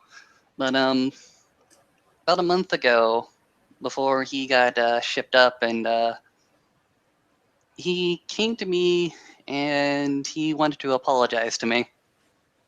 Yeah? For what? He said that he was sorry for sending me to Wolfholm, and I sort of had to correct him that no, he didn't send me nowhere. I walked into that hell because I couldn't leave the rest of you to go ahead and walk that hell. I tried to lay it out to him a little bit clear what he should have been doing, what he ought to do if he was being very, very sincerely contrite. Did he ever get a chance to talk to you? Nope. Shame. She kind of shrugs. I mean, I don't know. At this point, I didn't really expect an apology. I spent so long trying to get into his head that it was his actions that sent us there. And he didn't mean to, but it was still his actions that put everyone else at risk. And his acting like a smartass all the time was no way to earn our favor back after doing that. I went ahead and laid it out for him. I even freaking wrote him a little bit of a cheat sheet about who the people he needed to talk to and who he had sincerely do something for, service, just an apology, song, whatever the fuck. Yeah. I A think real it'll be gesture would have gone a long way. It's a shame he didn't do anything. yes. It is a shame. You think he talked to anyone else? He goes ahead and shakes his head. I don't believe he did. I think him getting scooped up to get transferred to another Sept was probably the best thing for him. Maybe Probably. he'll have a better swing of things with a fresh start. Maybe he won't make the same mistakes over again. I can hope so. At the end of the day, he is still a valuable warrior for guys. Just You're only valuable if you're adding to the fight instead of removing from it by putting yourself and others at risk. If he'd gotten any of us killed, it wouldn't have been worth it.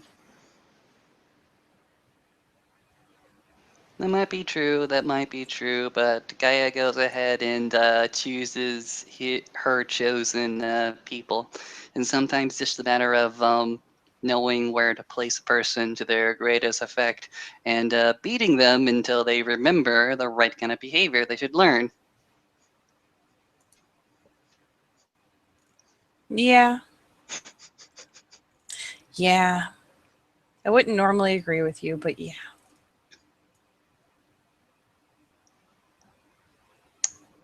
He goes ahead and shakes his head. It seems like getting into more trouble with the Ragabashes in this Sept than they do with anybody else. Yeah.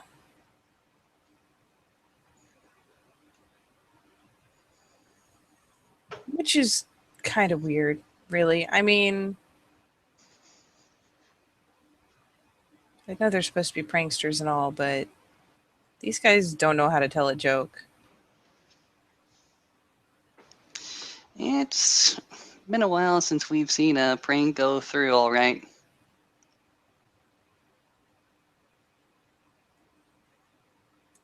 At least you know what you're up to.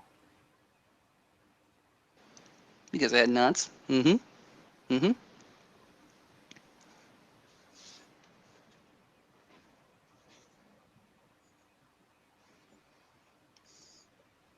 So so about what happened earlier today. Um yeah. I'm sorry for shushing you so quickly. I think you guys are just skipping the more important lesson to try to teach him some finicky little thing. What would you advise?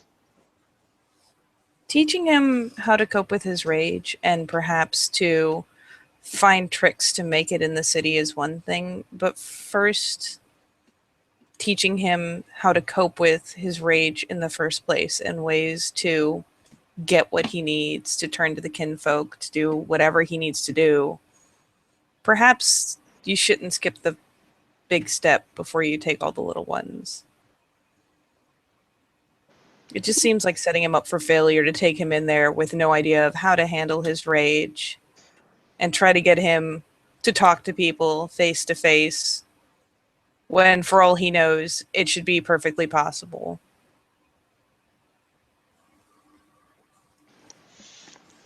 Perhaps we all saw his speech improvement as something more than it was. Maybe. I mean, he's no longer grunting. He's no longer grunting, but at least when he was talking that way, he seemed more cheerful. And yeah, he said silly things about being the best around, but it was all something you could kind of laugh off as, you know, him being childish. Now, when he talks like that, he just People has. take it a little bit more seriously. Yeah. They take that boast as a boast. He's getting dangerously close to having the social graces of Albert at this point.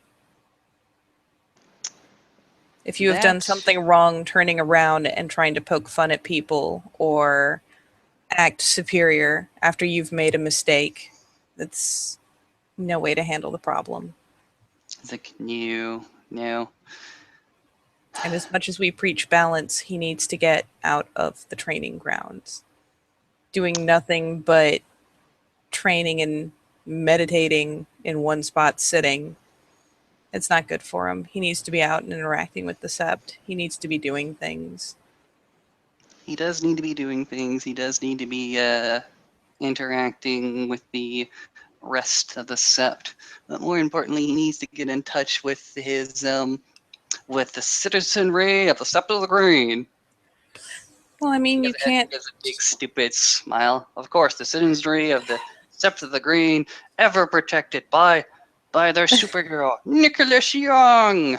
I liked it better when it was like that.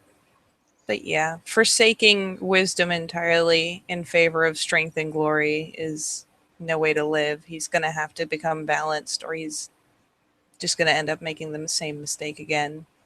He needs to interact with people that will not be brushed off by his rage. He needs that interaction, that social interaction more than anything else. From there, in the kin, he'll see the value in the rest of the world. That, and how can you expect him to interact with people who are going to be terrified of everything he does if he can't interact with people that aren't?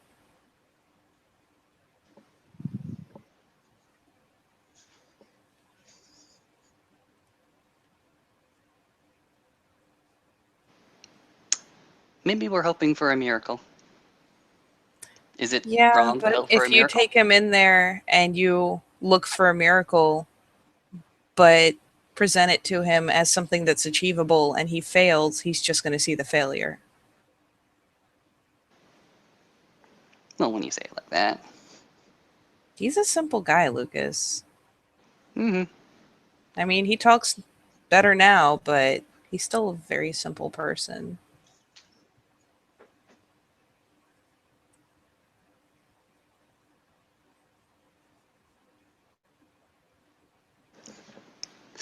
It's just the way of my people to hope for a miracle, I guess. I don't blame you. Sometimes we need them, but at least give him Okay. the footwork, give him the foundation so that he has a shot. We can go ahead and guide him. We can go ahead and give him instructions. At the end of the day, it's more up to him to go ahead and take that instruction. That's true too. And if it's not about fighting, I'm not sure he will. Which is disappointing. I mean, I try to go ahead and teach him in the to do analogy of gearing up for battle. But that's the thing is there's using the analogies, but maybe he should just learn that this is important without having to make comparisons to battle. Maybe it should be important by its own virtue. No, no, no. The comparison, the analogy, these are teaching tools. He doesn't. If he doesn't know, he will be taught the importance of loving his kin, of interacting with his kin. His kin is the people that he's going to be fighting and maybe definitely dying for. So he ought to go ahead and learn. He had to go ahead and find the value in them, find the affection that he'll want in his needs, find the interaction, social interaction, to go ahead and give them those kind graces. And for the love of God, somebody to go ahead and buy him ice cream.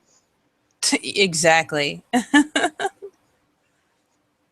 get I what Rin mean, was trying to do. I do. I don't know what she was trying to do, but whatever it was, I just think she went about it the wrong way. I mean, I don't know, so I may be missing something, but it seems like taking Nicholas into public and trying to get him to go up and order something himself when I've watched Olaf struggle. I can't fathom how bad that went for him. As I said, I kind of get it. Trying to teach the softness, trying to teach the gentleness, trying to go ahead and see if this Garou can be kind and gentle even when faced with adverse hostility. Why not just teach him to be kind and gentle to his own people or to his kin? Baby steps. Eh, definitely something to do. I don't know. I Should feel for invite him to the Nicholas, next but sandwich party. Should definitely invite him to the next sandwich party. yes, you should. Oh, I will get all of my kin. Not my kin, but the kin that Yeah, I know. Oh, it's going to be a wonderful, wonderful party. And the excuse is that it's spring. You gotta be happy during spring, right? of course you do. You gotta be I'll happy. party for that. Absolutely. I'll make sandwiches for spring. Yay! So, it's a plan. We're gonna have a sandwich party. We're gonna go ahead and grab Nicholas, and we're gonna go ahead and educate him on the value of the kin. Yep.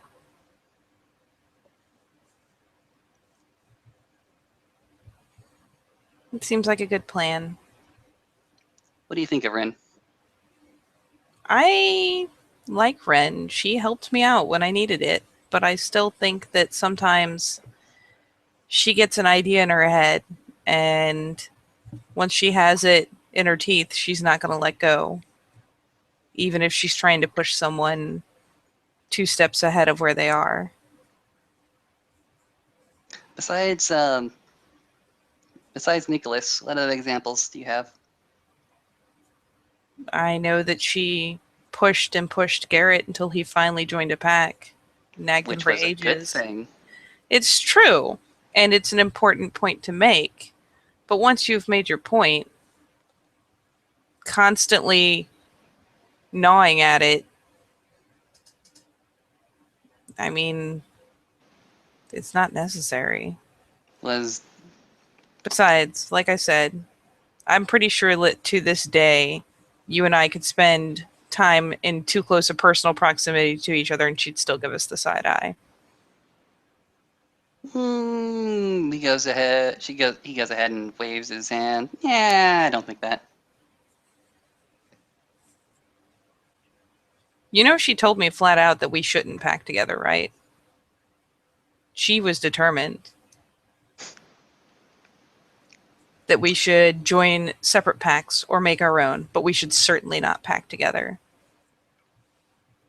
And I think that if I hadn't flat out refuted the idea, as if it wasn't even an option, she would still be trying to convince me. She spoke to me about this. She went ahead and laid it out for me, and I heard her.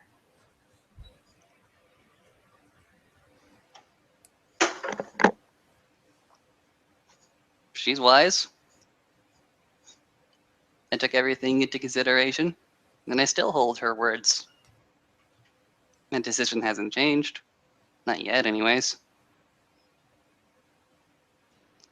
But her words, her wisdom, her concerns, they still close to my heart.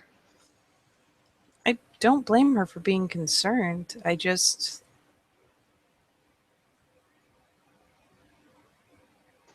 don't know. There's a fine line between friendly advice and meddling, and she and I haven't spent a lot of time together.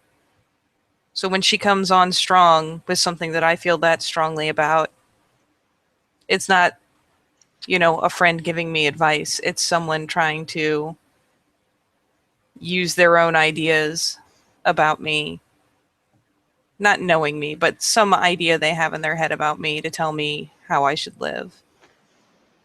And that I don't appreciate. This happen often?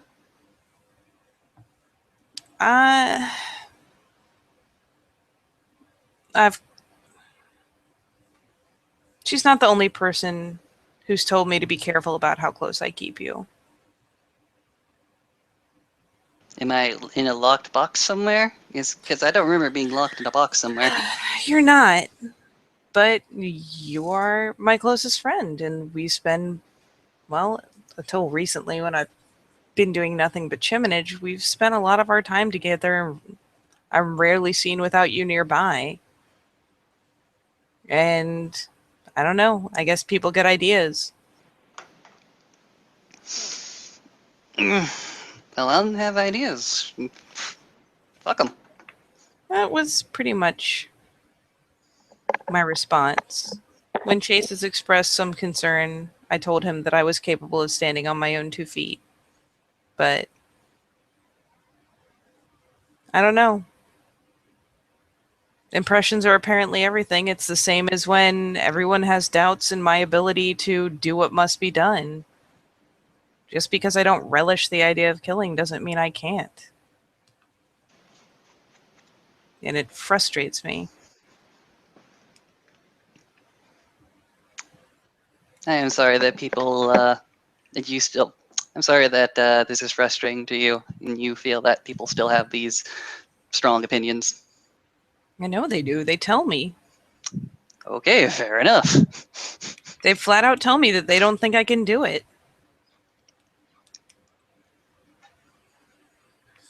I'm not sure who I need to drag into the middle of Sept and murder in a bout of red mist to prove my point, but it seems like it's coming down to that.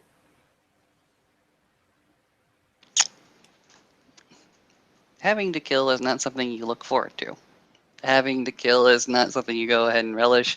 Having to kill is not something you go ahead and celebrate. Just, Maeve, for all intents and purposes, you are a soldier in a war. And not all soldiers are called to the front lines to do the fighting. Oh, I know. I mean, that's my whole attitude on the thing. I regard killing with the same pleasure that Garrett regards having to deal with spirits. It's still part of our life, but doesn't mean I have to seek it out. Think about this. Think about this. Think about this. Second World War. Who do you think took the most casualties on the American side? I don't know. The Merchant Marines. You know who the Merchant Marines are? No.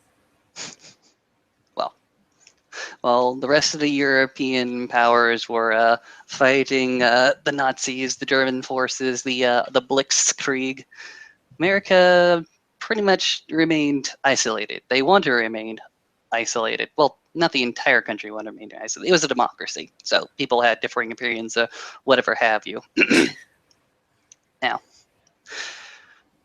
when they went ahead and first entered the war, what they had to do was they had to ferry supplies, much needed supplies, rubber, oil, food, tanks, planes, all those other wonderful stuff, and that was mostly carried by the merchant marines. Now, originally, they were unescorted, or if they were escorted, they were not escorted by as many destroyers or submarines that they needed. These are the people that routinely, I mean, every single time their service came up, these are the people that kept going back into those dark waters, going back into waters that were completely and utterly mined and submarined by the German Blitzkrieg. They did it over and over again. They were just as courageous as any other foot soldier that went out into the trenches or charged into enemy fire. They pretty much faced the same exact risk, and they performed a much needed process to the war effort. You can't call them cowardly just because they did not pick up a gun.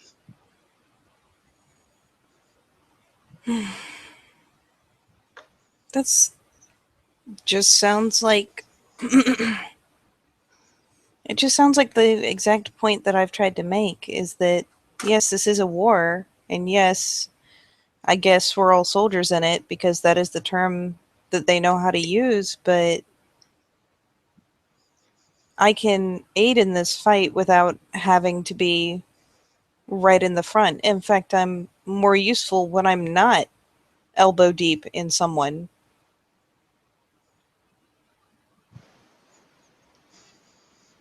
I do some of my best work when I'm not seen.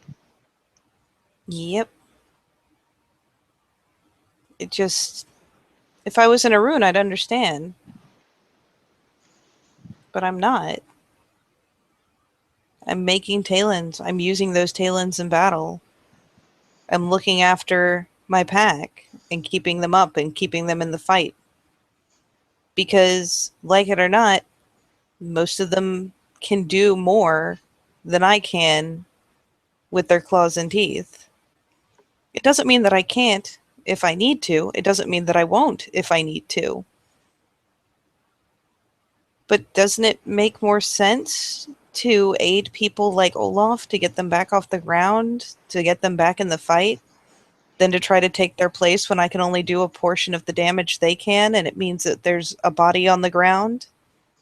I remember that fight against that ancestor spirit of Wendigo, that tainted one in Glacier. It's not the only time I've picked Olaf off the ground. Arr. But it's the best point I have is that when someone's falling, when someone's injured to the point where they can do little to nothing in the battle, I'm better spent getting them fit to fight than I am trying to take their place. And apparently this is a completely foreign concept.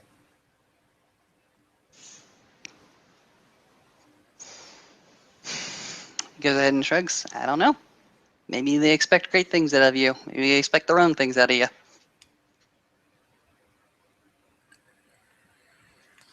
It seems like in the end it boils down to them expecting me to be bloodthirsty. I can prove that I can do it, but I'm not going to do it for the sake of doing it. That's like hunting things you're not going to eat. It's wasteful. There's no point to it.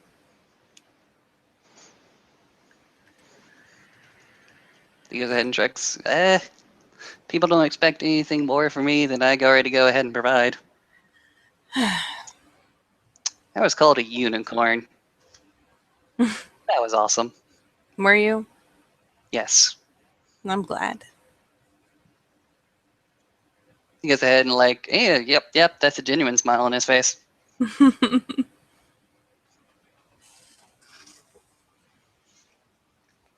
Well, someone knows how to pay you a compliment. Some very, very weird people. I don't judge.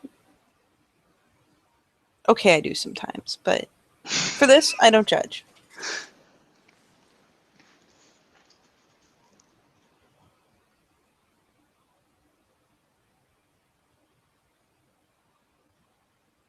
When I go out there, I feel like I'm sort of leaving you behind, and I apologize for that one. Let's be honest, most of the time I'm happier on Sept. And I hate missing out when there's actually something to be done, but don't feel bad when you just go out. It's what makes you happy.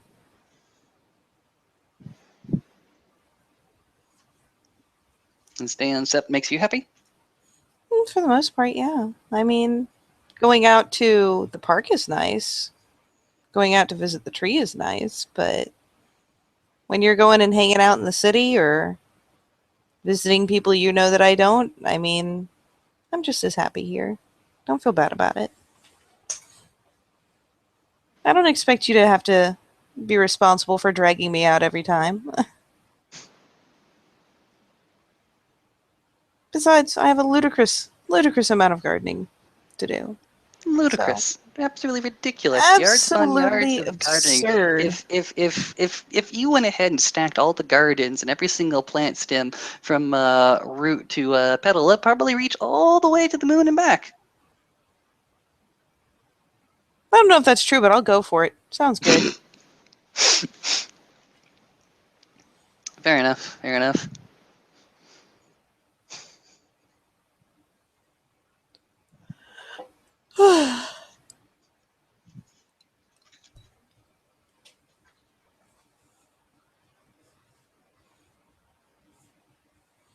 Well, I should at least keep in mind to talk to your kin, see if any of them can help me find one of these projects to get involved in.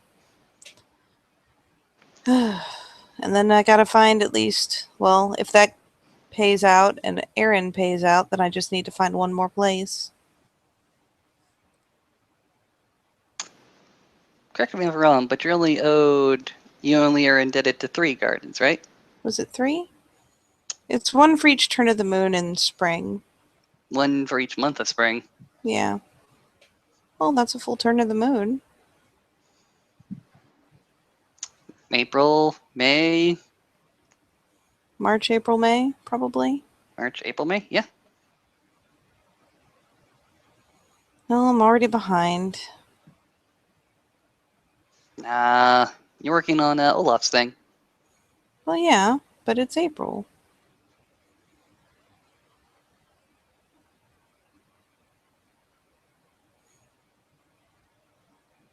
So Don't I've worry, got you'll get a it. month and a half to finish that and do 2 more.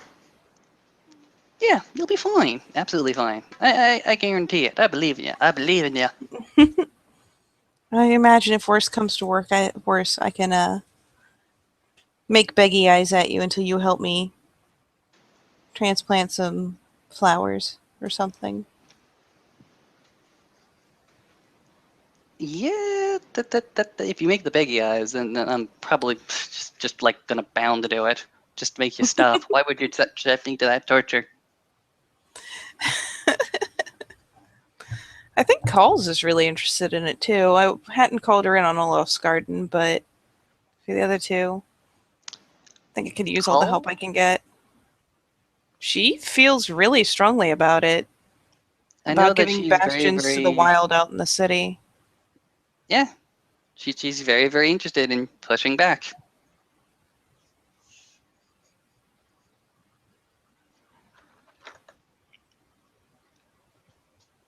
It's a good cause to push for.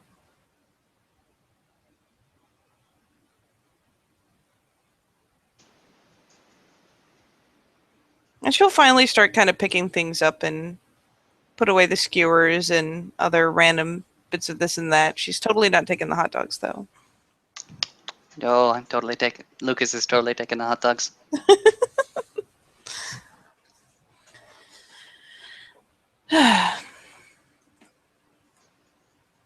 Back to the mystery machine. Yeah, I think so. I'm getting tired. That's okay. But we need to hang out more. I've been stuck in the cabin too much. Absolutely, absolutely. I just completely forgot about everything that was going on and doing my own thing. I think we all have been lately. It's just good to get back in touch. You let me know when Chino stops trying to hump down a building, and go hang out with him too. You heard that last night, did you? You really can't not hear it. I never knew there were so many exclamations in Spanish. There's lots of them. Yeah, I'm catching on to that. I don't know what they mean, but I think I'm happier that way. If you say so. Okay. Walking. Meeting at Philodox. What? Yeah, we do, don't we? I ain't got no ideas quite yet. I mean, there's only so many of them to go around. This is true.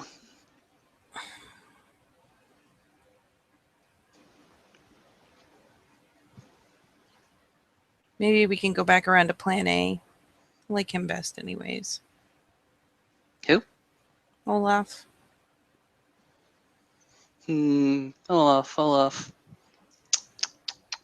I mean, it was Plan A. It definitely was Plan A. My concern is that he might become the alpha of the pack. Yeah, that's not bad. It's not No. bad for him to be alpha of the pack. I didn't necessarily have anyone in mind for Alpha anyways, if it makes him happy. I mean, it's not like I don't trust him to do right by us. And it's not like we can't challenge if he doesn't. This You've already is true. proven you can win. That was in a very, very particular ritualized combat. If he came after me like full hog, I would not win. It's true. But there's also Chino. And you know Chino will challenge if we need to. When he's not humping kinfolk. Yeah, between humpings. But between the humpins. I mean, he has two that he all goes ahead and alternates. Oh, really? There's two of them in there? Yeah. I mean, when they're shrieking the same things, it just all sounds the same. She's turned slightly pink. You go ahead and feel Lucas's hands go ahead and clasp your ears. Don't listen to it. Don't listen to it. That's ridiculous.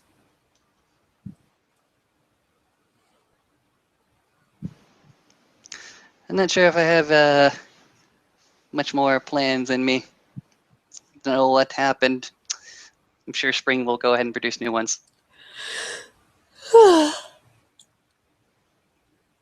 Maybe your brain is doing spring cleaning and dumping out all the outdated stuff. Make room for new stuff. That's definitely got to be it. Totally it.